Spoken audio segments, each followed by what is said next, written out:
My name is Dana Brooks. I'm 33, a licensed architect living in Asheville, North Carolina. I'm the kind of person who can spot a crooked line from across the room, who prefers clear blueprints to blurry expectations, and who spent most of her adult life building things.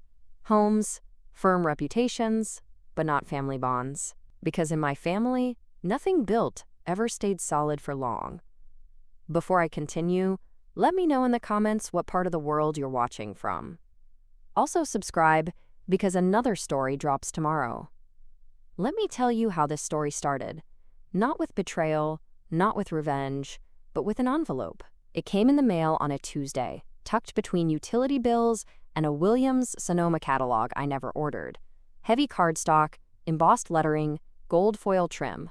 You are cordially invited to the 50th Annual Brooks Family Reunion, June 15th, at the Homestead Lake Retreat. I held it in my hands for a long time. Not because I was excited, but because I hadn't seen or spoken to most of them in over a year. Not since Dad passed. Not since the will reading. Not since my brother, Matthew, looked me dead in the eye and said, "Dad always meant for the land to stay with me. You wouldn't know what to do with it anyway." Matthew is 2 years older than me. Grew up the golden boy, captain of the football team, Daddy's little right hand on every construction site. I was the girl who colored blueprints in the back seat and asked questions like, why don't we build homes with more natural light? Dad appreciated me in his own way, but it was always Matthew he deferred to for decisions. Even when I became licensed, even when my designs won awards, he still called Matt the one with vision. So when Dad died and the will shocked everyone by splitting the family land 50-50 between the two of us, Matthew wasn't just furious, he was humiliated. He stormed out of the lawyer's office. Didn't talk to me for months. I'd heard through cousins he was contesting the will. I didn't fight him. Not publicly, because I had something better: documentation. I'd help Dad put that will together, file the land survey, log every transaction, and update.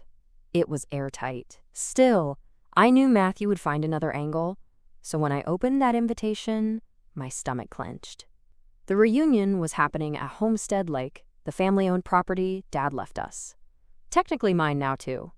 It was the same place we'd all gone to as kids.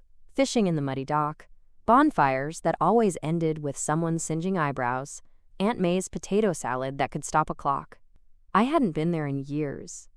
Now the place was being used for a reunion. Res? No one had asked me. No one had checked in. I called my aunt, Aunt Regina, the one who always kept neutral in family wars. "Did you get the invite?" she asked brightly. "I did," I replied. "Just curious. Who organized it?" "Oh, Matt's been coordinating everything. Said you were too busy with work and probably wouldn't want the hassle." I took a breath. "But it's on the homestead property." A pause. Then, "Well, yes. But he said he cleared it with you. That you agreed." I laughed, but it didn't sound amused. "Of course he did." She hesitated. "You're still coming though, right?" "Everyone would love to see you. Everyone." That word felt like sandpaper. I hadn't felt like part of everyone in years. But I said yes. Because if Matthew thought he could erase my presence on land that was half mine, he was in for a surprise. I spent the next 2 weeks prepping mentally. I knew I couldn't trust him. I didn't know what he was planning, but I knew enough to be careful. I booked a separate cabin nearby, not the family one I knew they'd try to assign me. I made sure my name was still on the deed, checked it 3 times. And I packed light but sharp, not just clothes, but copies of the will, surveys, receipts, anything I might need to defend myself. Because I knew this reunion wasn't just potato salad and childhood stories. It was a staging ground. And Matthew didn't send that invite to welcome me. He sent it to watch me lose. I arrived the morning of the reunion. It was already humid. June in North Carolina doesn't wait until noon to start sweating. Homestead Lake shimmered in the distance, framed by willows and old cypress trees I hadn't seen since childhood. The lake looked peaceful. Everything else didn't. A balloon arch marked the main entrance to the gravel lot. There were 2 parking attendants wearing Brooks family staff t-shirts, cousins I didn't recognize. A welcome booth had been erected like it was a wedding. This wasn't a family reunion. It was a coronation. For Matthew, He stood near the fire pit, laughing with a drink in hand, already holding court. Button-down shirt rolled at the sleeves, aviator sunglasses, and a smugness that radiated like heat off asphalt. I watched him from a distance. He hadn't seen me yet. My boots crunched on the gravel as I walked past a banner that read, "Brooks' Legacy, Stronger Than Blood." That wasn't something our grandmother would have come up with. It was Matthew's voice, right there in the phrasing. He wanted this to be his show, and it probably would have been if I hadn't shown up. "Dana," someone called out from the tables. "Is that you?" I turned. It was Aunt Regina, and beside her a few cousins who looked like they'd seen a ghost. There was an awkward pause before I walked over and greeted them with a smile that didn't quite reach my eyes. "I didn't think you'd make it," she said. "Funny, since this is half my property," I said, pouring myself a cup of lukewarm lemonade. She winced. "You know what I mean." I did. People had picked sides the second the will was read. And today, I wasn't family. I was a legal complication in sunglasses and a leather satchel. When Matthew finally noticed me, his jaw clenched. He walked over with exaggerated friendliness, arms wide. "Dana," he said. "You came." I did. Thanks for the invite. He didn't hug me, just clapped me on the shoulder like I was one of his contractors. Then he leaned in, voice low. "You could have RSVP'd. I thought I'd let my presence speak for itself." He chuckled once, humorless. "Careful. You're outnumbered here." "Matt," I said, turning toward him. "Don't forget, I own this place too. You're just leasing my silence." His smile cracked, just slightly. Then he shifted tactics. "Let's not make this a thing. Everyone's here to have fun. The kids have a scavenger hunt, there's a band setting up. Can we just pretend we're not at each other's throats for one day?" I tilted my head. "You mean like you pretended I agreed to this?" He said nothing, just walked away. There it was, Matthew's version of compromise. Lie until it's too late to undo. I stayed near the main area for about 2 hours, chatted with old cousins, dodged leading questions about the land, watched how Matthew maneuvered like a politician, shaking hands, posing for pictures, talking about legacy like it was a slogan instead of a manipulation tactic. And then came the toasts. Matthew stood on a makeshift stage with a microphone. "I want to thank everyone who came," he said. "This land, this retreat, it's been in our family for 3 generations, and I plan to keep it that way." A soft gasp passed through the crowd as he raised his glass. "To legacy, to leadership, to those who show up and take care of what matters." There were claps, whispers, and eyes on me. I didn't flinch. I just raised my own glass and sipped slowly. Later that evening, someone handed me a red Solo cup filled with punch.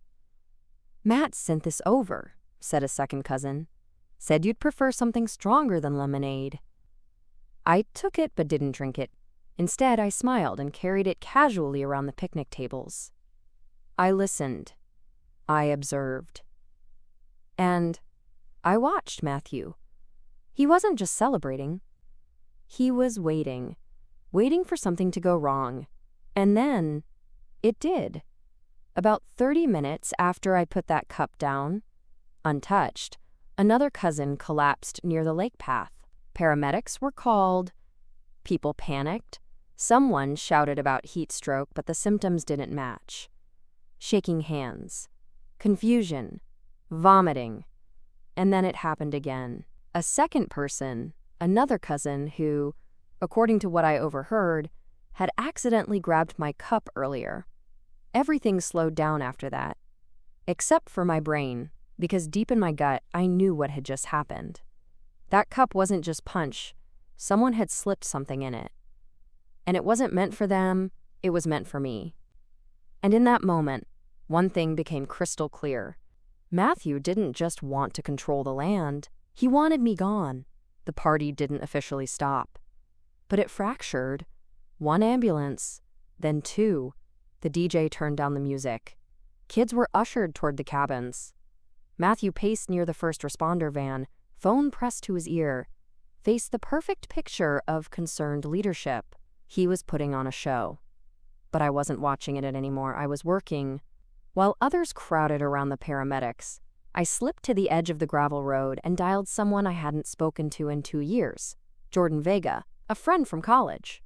Back then, Jordan had been a chemical engineering major with a soft spot for forensic science. Now, she worked for a private lab that partnered with law enforcement for toxicology screening. "You still run tests off the record?" I asked, wasting no time. "Depends," she said. "What are we talking?" "I've got a drink sample that might have been tampered with, and 2 people who collapsed after drinking from the same cup." Jordan's tone changed instantly. "Dana, are you okay? I didn't drink it, but I was supposed to." I explained everything, short version. She gave me a drop location in Asheville and instructions for preserving the evidence. So I walked calmly to the table where I'd left the red Solo cup, now abandoned and sun-warmed, and dropped it into a gallon-sized freezer bag I found in the caterer's supply bins. I labeled it Exhibit A in permanent marker and tucked it into my satchel like it was just sunscreen. Matthew saw me from across the yard. I saw him see me. And I smiled. Let him guess. Let him worry. Let him feel what it's like to not be in control. By nightfall, the atmosphere had changed completely. Half the family had left. The other half stayed inside the cabins, whispering about food poisoning and heat exhaustion and what if this wasn't an accident. Matthew tried to play host until the last relative left. He checked on the ones who fell ill, took statements, reassured people that, quote, he'd get to the bottom of it. Not once did he come near me, until I went to him. I found him near the fire pit, poking at half-burned logs with a stick. "Hell of a reunion," I said, standing over him. He didn't look up. "You think I had something to do with it?" "I know you did." His jaw tightened. "Don't be ridiculous." I stepped closer. "I didn't drink it, Matt, but you made sure it looked like I did."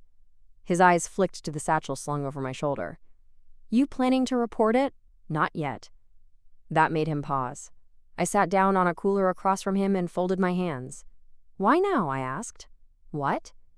Why escalate like this now? You've been fighting the inheritance quietly, hiring lawyers, spreading stories, trying to paint me as absentee. That wasn't working, was it?" He didn't answer, but his silence told me everything. He'd tried the system, and it hadn't worked in his favor. So he turned to something less traceable, something cowardly. "I'm not trying to hurt anyone," he said finally, but even he didn't believe it. "No," I said, "just trying to ruin someone. Subtle difference." "You've always thought you were better than us," he snapped suddenly. "You live in the city, win your awards, come down here like you're the only one who mattered to Dad." "I was the only one who listened to him," I said, ice in my tone. "I was the one who understood what he wanted, how he wanted the land to evolve, how he wanted his kids to share it, not hoard it." He shot up from the log. "Spare me the righteousness. You were his favorite. You were always going to get everything." "That's not what the will says," I said calmly. He looked like he wanted to punch something. Instead, he turned away. "You can't prove anything," he muttered. "Even if someone spiked the drink, good luck making it stick."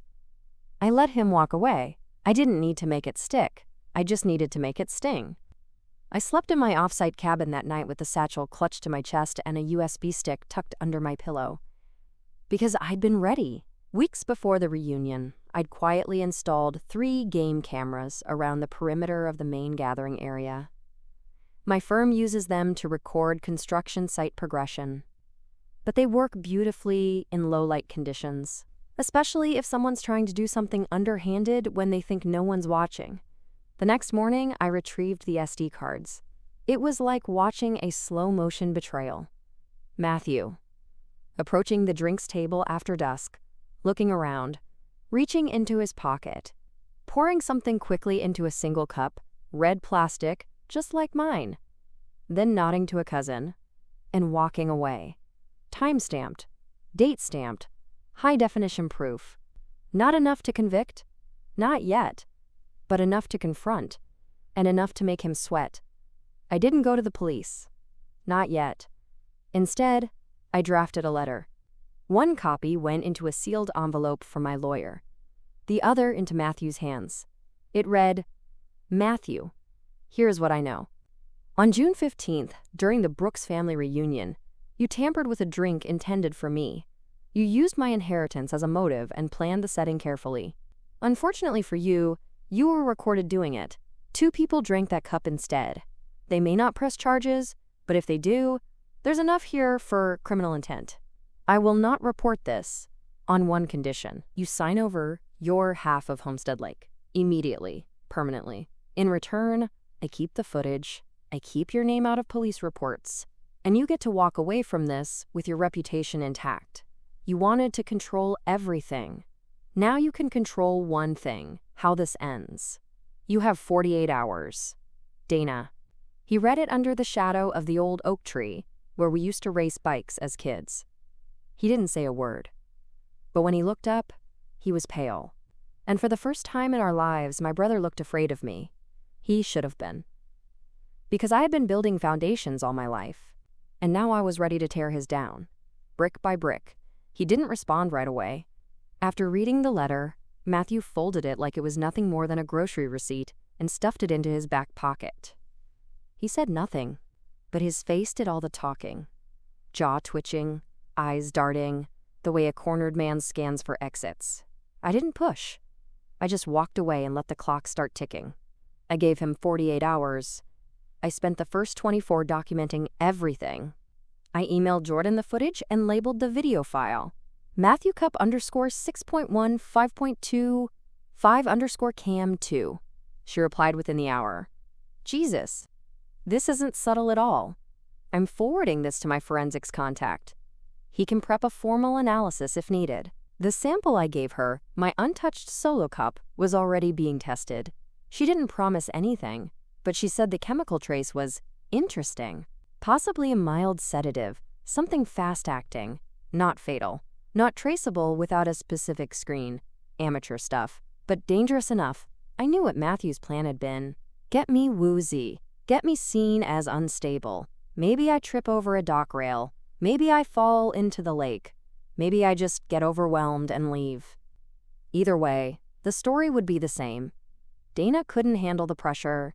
She panicked. She left. She was never really committed to the family, the land, the legacy. Matthew would look like the good son who stepped up to take control. But 2 cousins drank my cup instead and ruined the script. And now I had the script in my hands, rewritten. He had 48 hours. That night, I went through old files, ones I hadn't touched since Dad died. I found something I hadn't expected. An envelope, unmarked, tucked into the back of a folder labeled Homestead Lake. Inside was a handwritten letter. From Dad. It wasn't dated, but it was written in his scrawl, the kind that leaned right when he was tired and used all caps when he was serious. Dana, if you're reading this, it means you're still fighting your brother. I hoped it wouldn't come to this. But just in case, everything we talked about, the land, the redesigns, the retreat center, it's all yours to finish. I left the cabin sketches in the drawer of the workshop, under the false bottom. Don't let Matthew bully you out of it. You have the vision. You always did. I'm proud of you. Love, Dad. I sat with that letter for a long time, not crying, just breathing, letting the words pour a little concrete back into the foundation of who I was. I wasn't paranoid. I wasn't dramatic. I was right. Matthew was trying to steal what was mine. Again. And this time, I wasn't going to let him. The next morning, I returned to the lake property. I wore jeans, boots, and a tucked-in black t-shirt that didn't show sweat. I wanted to look capable. I wanted to look unshakable. Matthew was already there, leaning against his truck, arms crossed. He didn't say good morning. He just said, "So you're really doing this? You have 24 hours left. You think you can scare me with some video?" I handed him a manila folder. Inside was a printed screen capture. Matthew, caught mid-pour, eyes focused, hands steady. Below it, a formal letter from Jordan's lab confirming pending toxicology results. "I don't need to scare you," I said. "I just need to let you hang yourself." He tossed the folder onto his front seat. "This won't hold up in court." "Maybe not, but the press doesn't care about admissibility, just optics." His nostrils flared. "You'd ruin your own brother publicly?" "You slipped a sedative into your sister's drink, Matthew. I'm not the one doing the ruining." He slammed his truck door. Hard. Fine, he spat. What exactly do you want? I handed him a second folder. This one was simpler. Just one line on a legal form. Quitclaim deed. I, Matthew J. Brooks, hereby relinquish all claim to the property known as Homestead Lake. His eyes scanned it, but his fingers curled like they wanted to rip it apart. I walk away, and you keep your mouth shut? I nodded. He looked up at me, fury vibrating beneath his skin. You know what? Go ahead. Enjoy your little lake and your stupid cabins. You were always Dad's pet project. I was his daughter, I said softly, and you never saw what that meant. He hesitated for just a second. Then he signed. It was messy, rushed, spiteful, but legal. And when he tossed the pen back at me, he said, You'd better pray no one finds out what you did. I didn't do anything, I said. That's the point. He left. No threats. No hugs. No backward glance. Just dust on the road and a coward in the rearview mirror. That evening, I called Jordan. You still have that footage? Of course. Keep it. For backup. But don't release it unless I say so. Understood. Did he cave? He folded like wet drywall. Good, because based on the report, what was in that cup was a blend of diphenhydramine and melatonin. Not lethal, but enough to mess someone up, especially in heat. I made a mental note. Thanks, Jordan. No problem. But Dana? Yeah? Watch your back. He seems like the type to lose quietly, but that doesn't mean he's done. I hung up and stared out the window. The lake reflected the sunset like stained glass. And I thought about what Jordan said. She was right. This wasn't over. It had just moved to a different kind of battlefield. And next time? Noxie, I wouldn't wait for the ambush. I'd be the one laying traps. The deed was signed, filed, stamped. I now owned 100% of Homestead Lake. But I didn't feel triumphant. Not yet. Because Matthew didn't rage. He didn't retaliate. He vanished. And silence was more dangerous than noise. I spent the next 2 weeks transforming the old caretaker's cabin into an office. Not because I needed the space, but because I needed the symbol. I was claiming the land. Publicly. Legally. Unapologetically. I started the process of applying for historic preservation grants. I filed preliminary designs for an eco-retreat center, something Dad and I had mapped out over coffee cups and scrap paper, and I hung a brass plaque outside the cabin door. Dana Brooks, architect in residence. I wanted the town to see it. I wanted Matthew to see it. And within days, he made sure I knew he had. It started with small things. A flat tire that wasn't flat the night before. A broken window at the cabin. Glass shattered inward, not out. A voicemail from an unknown number. You think this is over? You think you've won? You don't win. You just don't know what's coming yet. I took every threat seriously. Filed a police report.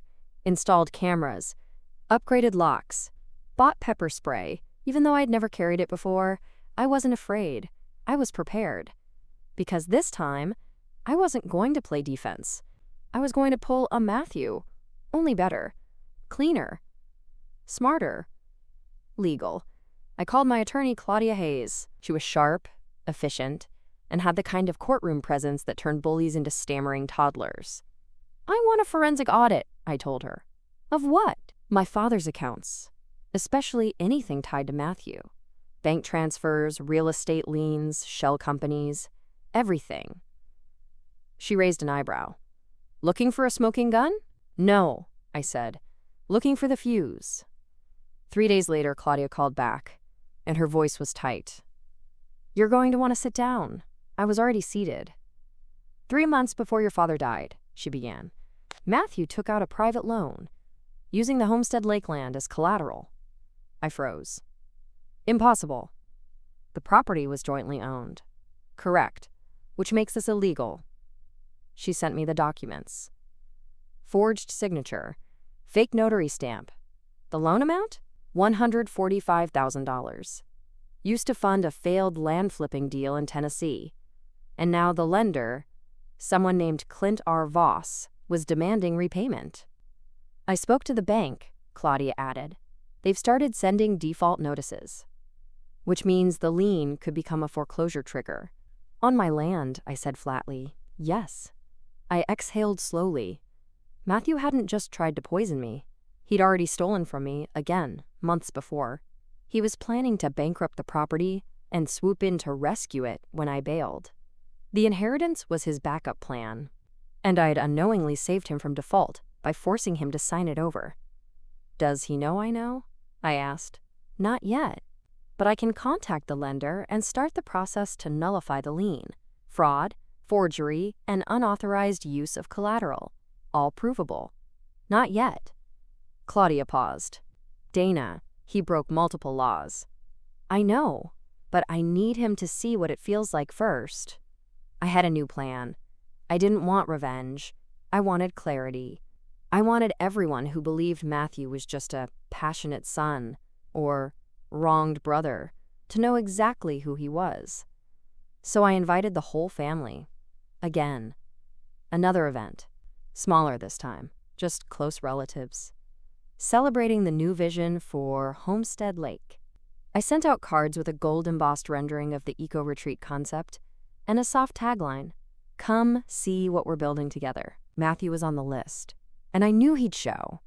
Because narcissists don't skip opportunities to reclaim spotlight, especially not when their enemy is hosting. The day of the event, I wore soft blue linen and pearl studs. Nothing threatening. I smiled for the photographer I'd hired, shook hands, took questions, walked them through the design boards and project vision. People whispered. They clapped. And then, once the tour ended, I stepped to the podium. Thank you all for coming. I know this land means something to each of us, and I'm honored to carry forward Dad's vision. But before we move forward, we need to be honest about what's been holding us back. I turned to the projector and clicked. On screen appeared a scanned copy of the lien agreement, Matthew's forged signature and all. Whispers turned to murmurs. I spoke calmly. 3 months before my father passed, my brother illegally leveraged this land to secure a $145,000 loan. He did not have my consent. He did not inform me. And now, the property carries the weight of his decisions. I heard gasps, saw hands fly to mouths. I turned the page. The bank is pursuing collections, but I've initiated legal proceedings to remove the lien and prosecute the fraud. No one spoke. Even Matthew, who was standing at the back, arms folded, had gone pale. He wasn't even trying to stop it, not because he couldn't, but because he hadn't expected it. No projection of strength, no counter-narrative, just silence. I looked around the room. This isn't about vengeance, I said. This is about ownership, of land, of truth, of legacy, and I will not let anyone rewrite mine. The room erupted in applause. But Matthew didn't clap. He left, slipped out through the back, red-faced and glassy-eyed, just like I knew he would. And the best part? I had someone waiting at the rear exit, the county sheriff, with a formal notice of criminal investigation in hand. Matthew was served before he even made it to his truck. Let him sweat. Let him scramble. Let him learn what it feels like to be caught in a trap he didn't set. Matthew was arrested 2 days later. Not in handcuffs. Not yet. Just a quiet booking at the county sheriff's office after receiving the formal fraud notice I arranged to have delivered during my presentation. The charge? Forgery. Fraudulent misrepresentation. Unauthorized use of jointly owned property. It wasn't just civil, it was criminal. The $145,000 loan Matthew had secured wasn't from a bank. It was from a private real estate investor with connections, someone who'd been burned badly and wasn't interested in sympathy. Clint R. Voss had already filed a claim demanding repayment within 60 days, or full property seizure. But now that I'd proven the deed had been falsified, the lien couldn't stick. The sheriff's department called me 3 days after the booking. Miss Brooks, just letting you know, your brother was processed and released on bail this morning. I paused. Did he say anything? Not much. But he's hired a criminal attorney out of Charlotte. Of course he had. That was Matthew's move. Bluff, stall, then lawyer up when cornered. Still, I knew something he didn't. The trap wasn't over. Because I had one last card left to play, and it had nothing to do with the law. It had everything to do with the truth. I called Channel 7 News the next morning. Told them I had a story. Small-town property fraud, inheritance dispute, criminal investigation, and the quiet unraveling of a local golden boy. The reporter assigned, Monica Klein, was relentless and precise. We met at the lake house, cameras rolling, mics clipped to our shirts. I showed her the deed, the letter from Dad, the forensic report from the drink, the security footage, the lien Matthew had forged. She sat back, eyes wide. "You're telling me your brother drugged you and forged a lien against your shared inheritance just to try and force you off the property?" I nodded once. She stared at me for a long moment. "Can I run this with your name?" I didn't hesitate. "Yes." She smiled slowly. "This is going to explode." The story aired the following Thursday, under the headline, "Inheriting Trouble, Architect Exposes Brother's Plot to Steal Family Legacy." The story went viral. Monica's segment aired on 2 evening news channels and was picked up by a regional podcast. Matthew's face, smiling in a photo from last year's fishing tournament, was plastered across the screen next to bold white text. Fraud. Poison. Property. Even my mother called. "Dana, what on earth are you doing? You're destroying him." "No," I said softly. "He did that himself."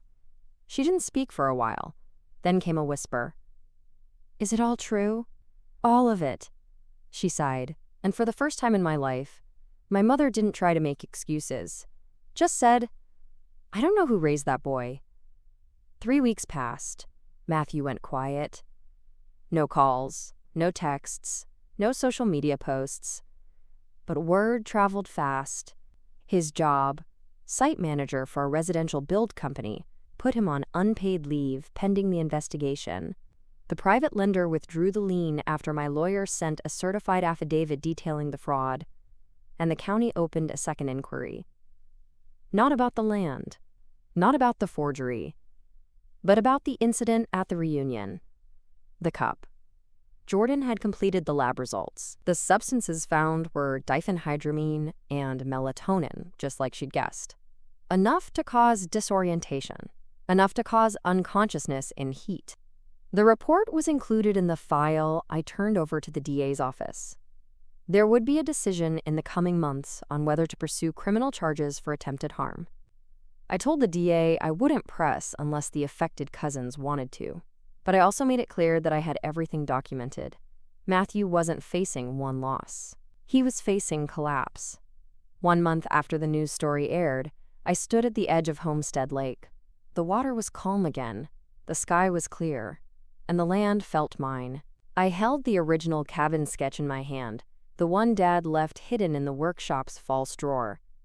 It showed a future he wanted, one Matthew never understood. Solar-powered lodges, accessible trails, glass-walled studios for retreats, a lakefront dock for mindfulness and restoration.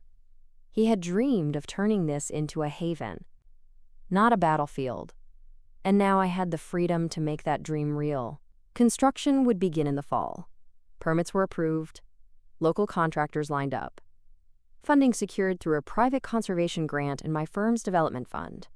The land was finally working for something good. Not for greed, not for control, not for one man's ego, but for purpose.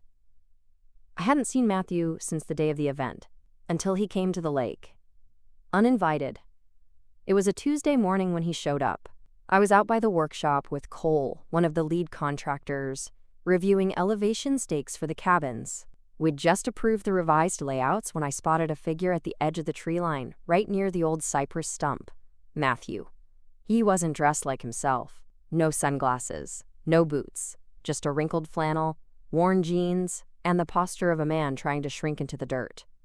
Cole looked at me. "You want me to handle that?" I shook my head. "No, I've got it." I met Matthew halfway down the slope. We stood face to face where the grass met the gravel drive. 2 people with the same last name, but very little left in common. He looked like he hadn't slept, or eaten, or remembered how to carry the weight of his own pride. "You gonna call the cops?" he asked quietly. "That depends. You here to finish what you started?" He flinched. "No, I needed to see it." I crossed my arms. "You mean the land? The buildings? Or me still standing?" His throat bobbed. "All of it." He looked around like he was trying to remember something. Maybe his version of childhood. Maybe the moment he realized he'd lost. "I was wrong," he said, eyes on the ground. I stayed silent. "You didn't deserve what I did. Any of it." I didn't interrupt. Didn't make it easier. Because he needed to feel this part. "I was angry," he continued. "At Dad. At the will. At you. For being everything he believed in. That's not an excuse." "I know." He kicked a pebble down the path. "I lost everything. Job. Investors. Even Mom won't answer my calls anymore." I didn't say. "And whose fault is that?" 'Cause he knew. Instead, I asked, "Why'd you come?" "To apologize, not to fix it. I know I can't." I let the wind blow between us for a moment, let the silence stretch.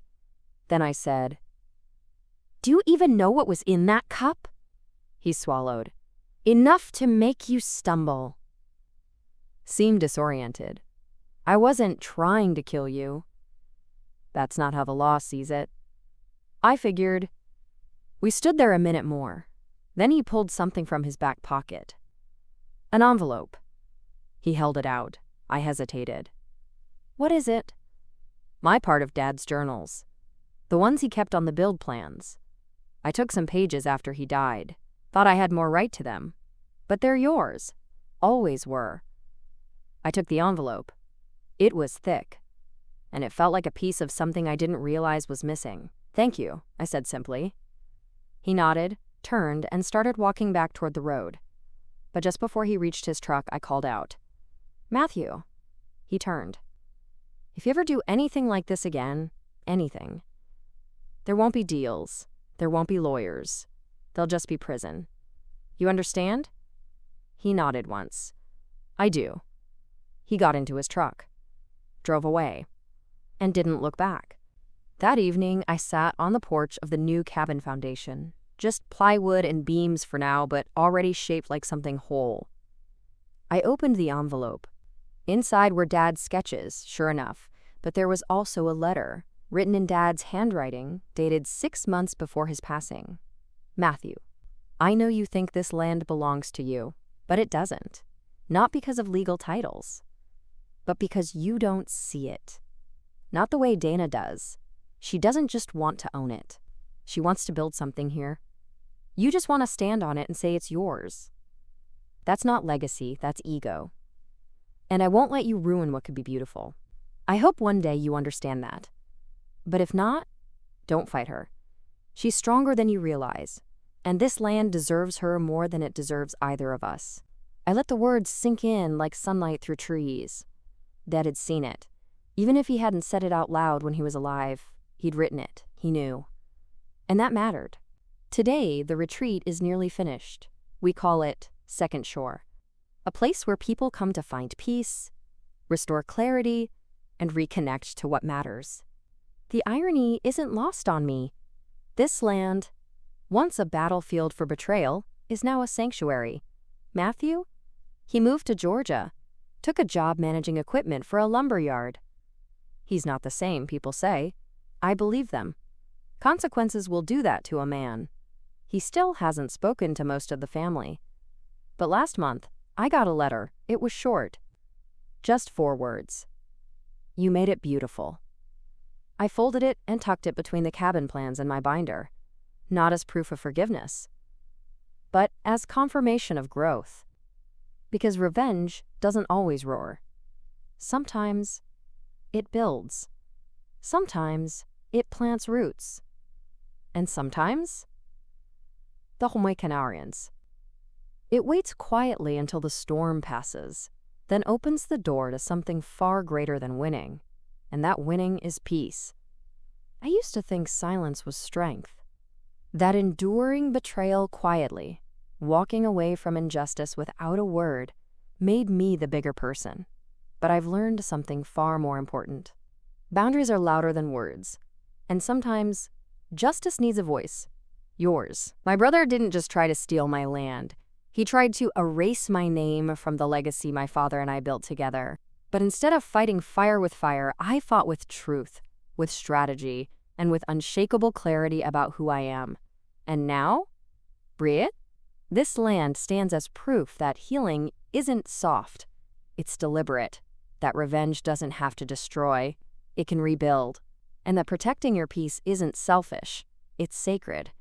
If this story made you feel something, if it reminded you that your voice matters, even when your family tries to silence it, subscribe now, because tomorrow I'll be telling another story. And trust me, you won't want to miss what happens next.